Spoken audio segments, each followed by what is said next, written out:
So members of Congress have finally got their hands on the FBI's FD 1023 form, and it looks so bad they're just going to have to indict Trump. Let's talk about it.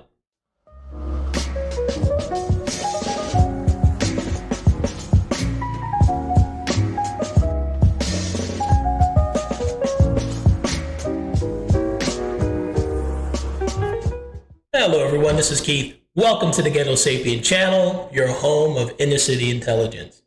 So Marjorie Taylor Greene, she is a congresswoman from my state of Georgia. She read over the FD 1023 that the FBI swore up and down didn't even exist. They said this form didn't exist for Joe Biden, but voila, here it is. And she is the first one to make sure she got her behind to the cameras and has something to say about it. Let's check it out. This form today shows the pure distinction. This information, this source that came forward, it's a paid informant by the FBI. This has nothing to do with Giuliani. This has nothing to do with the information that he brought forward in 2020. It's totally separate, and it's extremely credible because he's a paid informant. And keep in mind, this guy is not only a paid informant, 6 digits, so he's getting paid a nice chunk of money by the FBI. He's been doing this since the Obama era, and there's been no complaints about him. Apparently, his information has been impeccable so far, which is why the 6-figure income. So it's gonna be kind of hard to say this guy's full of crap. But let's continue. Made some notes after I left the SCIF based on the information. SCIF is like a secure site that you go into the feds prepare, where you can see top secret or highly classified data. You're just not allowed to bring in any any recording devices or USB drives, unless you're Hillary Clinton and you need like 30,000 classified documents on email. Then somehow you can get into that SCIF and get it sent to you and put on your public accessible email server. But I digress. And I'll share that with you guys right now. Basically, what was happening there is back in 2015, 2016, Burisma was looking to buy a U.S.-based oil and gas company. And this came from being advised by Hunter Biden and his partners.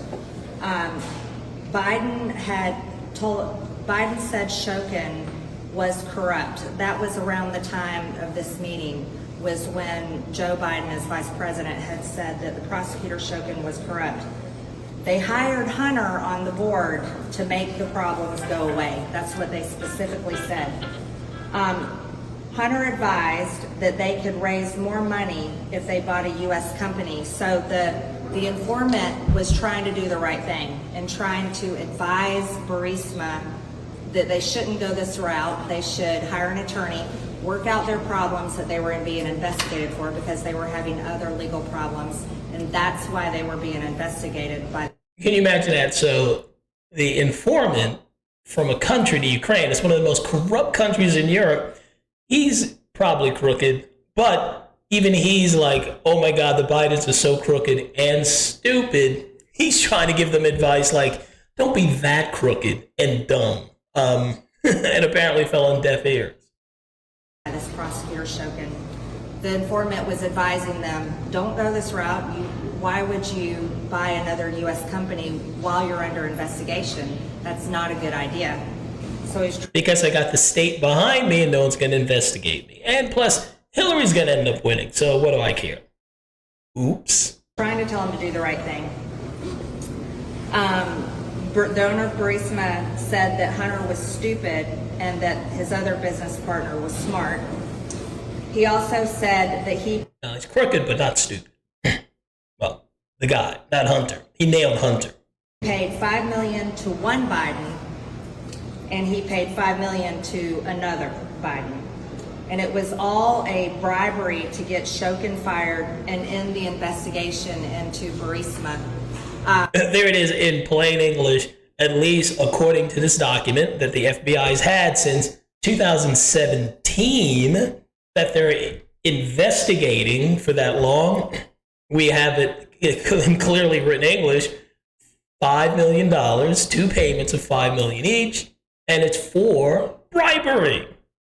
I guess the FBI needs a little more evidence to start an official investigation, I guess, and conclude when they need more evidence than that. They just need something to dig their teeth into, right?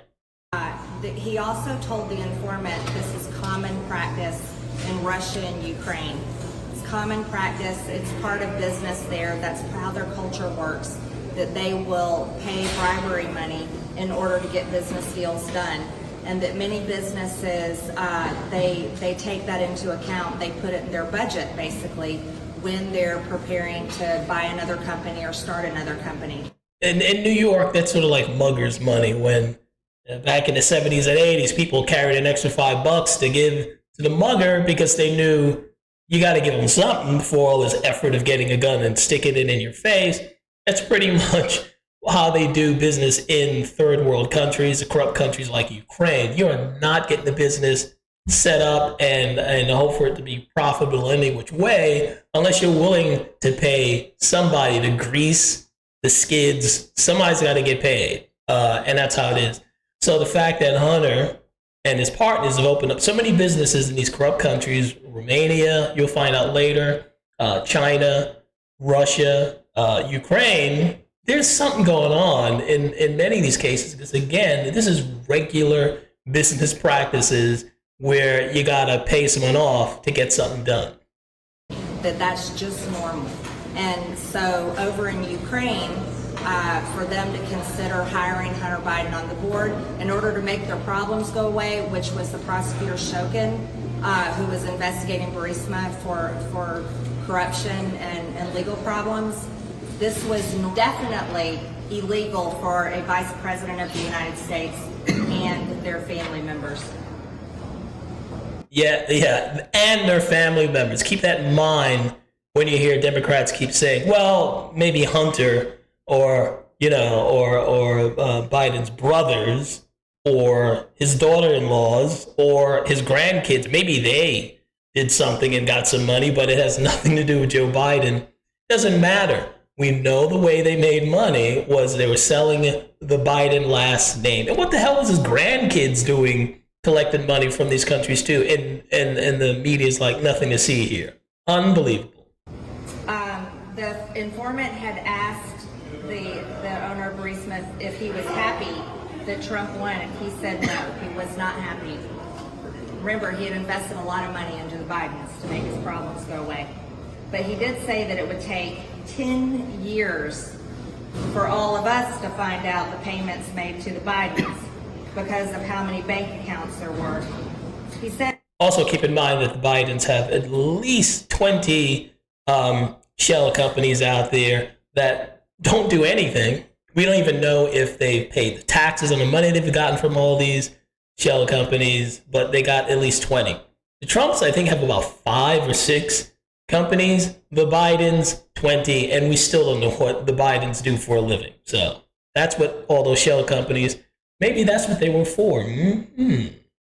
At the time, there were no direct payments made to the big guy, but in a meeting later, after he had become more upset as things were unfolding, he told the informant that he has 2 pieces of evidence showing proof of payment to Hunter and specifically Joe Biden.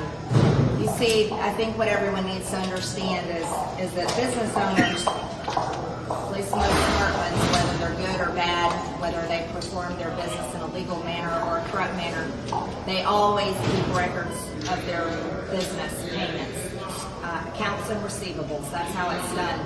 And this owner of Burisma kept a record, especially of the bribes. And if you're in an industry where you have to pay bribes to get your business deals done, then you always want to keep a record and keep proof of your bribes, because that's how you make sure you get people to follow through on what they're done with. What I read today is... So that probably means there are business records in Ukraine that show where the money went.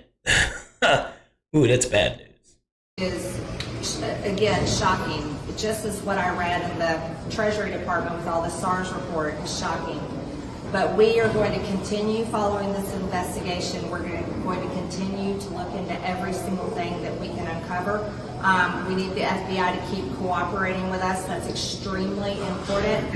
And I have very high expectations of Christopher Wray that he'll do the right thing. I don't think he's going to do much more than he just did, unless there was some meeting behind the scenes saying it's time to drop Biden. That's the only way he's going to cooperate to help Biden get thrown out before it's too late to throw someone else in to take his place. That's my prediction. And continue showing us the information that we're asking for. What I'm upset about, though, is the FBI doesn't think the American people are worthy of this unclassified information. I certainly do. I think the American people deserve to see it and know every single bit of it. That's why when I left this gift, I made all my notes on this piece of paper here so that I could explain everything to the American people. And that is that. Like I said, I think the biggest problem with the FBI is that they acted like it did not exist. That's the problem. Oops, let me shut that off. Sorry about that. Okay.